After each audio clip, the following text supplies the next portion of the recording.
Hello everyone, welcome back to my channel, and in this video we'll be learning about the basic structural organization of the cell.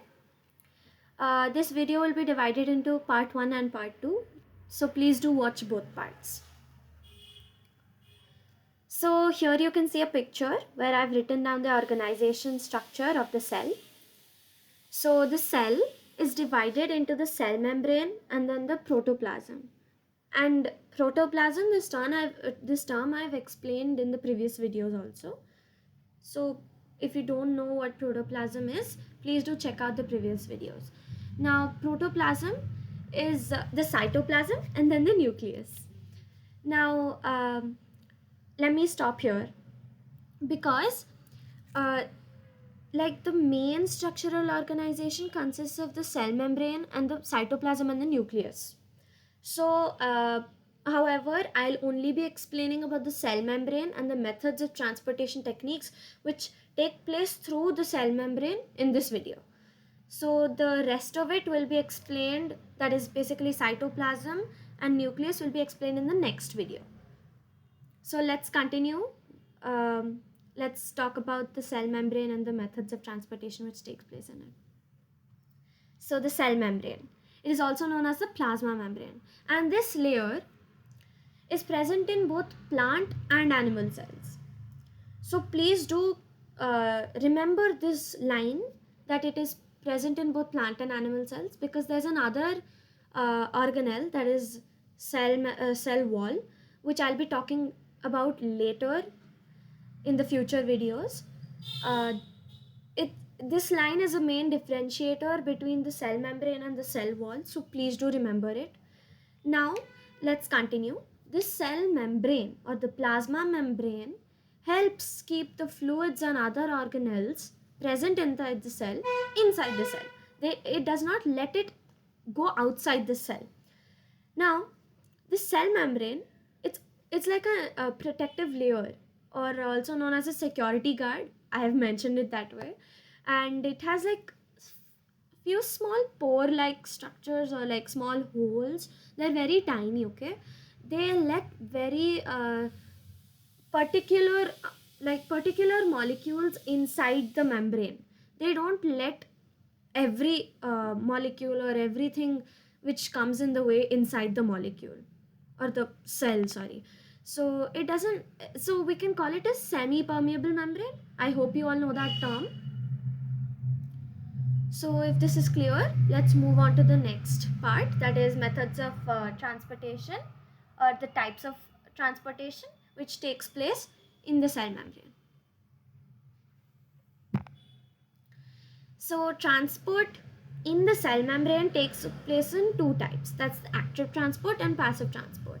Active transport is not that common in this cell membrane, but let me explain this to you. Active transport is a transportation technique which takes place with the expenditure of energy. Energy in cells is in the form of ATP molecules. ATP molecules are also known as adenosine triphosphate molecules. It's the energy currency. It's like a currency for energy, like the way we have currency for money, like that. And now let's go on to passive transport, the main topic. Passive transport is a method of transport which takes place like the molecules go from higher concentration to lower concentration. So basically, if there's a solution which has a higher concentration of something, and there's another solution which is having a lower concentration of the same thing, then the molecules move from the higher concentration of that material to the lower concentration of that material. Now let's talk about a little more in detail. Basically, passive transport, the main differentiating factor of passive transport and active transport is that the passive transport takes place without the expenditure of energy, and active transport takes place with the expenditure of energy. Now, passive transport has different types, but the main type is diffusion, and I will only be talking about diffusion. Now, diffusion. It's a special a type of osmosis. I hope you all know about osmosis. Now, diffusion.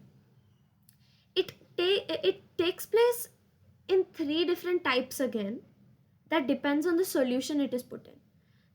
And these solutions are hypotonic solution, isotonic solution, and hypotonic solution. Hypertonic solution and hypotonic solution. So this is a term, hypo and hyper. Please do remember that. Now, hypotonic solution. The cell has a lower water concentration, and the fluid outside the cell has a higher water concentration. And I already explained that passive transport happens, that the molecules from higher concentration they travel to lower concentration. So the same happens here. So the molecules outside the cell, that is basically in the fluid, move inside the cell because the cell has lower water concentration, and outside in the fluid there is higher water concentration. So of course that's a common observation, the cell will gain water, it will swell up. Now moving on to isotonic solution. In isotonic solution, the cell and the fluid outside the cell will contain the same water concentration. So, do you think this cell will undergo any change? Well, no. The cell will not undergo any change.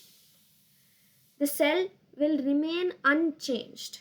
That's what I meant. Because they both contain the same water concentration. So, why would the water molecules move from any place to another place? They won't move. Now, let's move on to hypertonic solution. Now, in a hypertonic solution, it's the total opposite case of a hypotonic solution because the fluid outside the cell contains lower water concentration and the cell contains higher water concentration. So, the molecules inside the cell, the water molecules inside the cell will move out of the cell. That's the reason the cell will shrink. It will lose its water content because the water molecules will go off to the fluid outside the cell. I hope it is clear, and if any doubts, please do post it in the comment section. Thank you.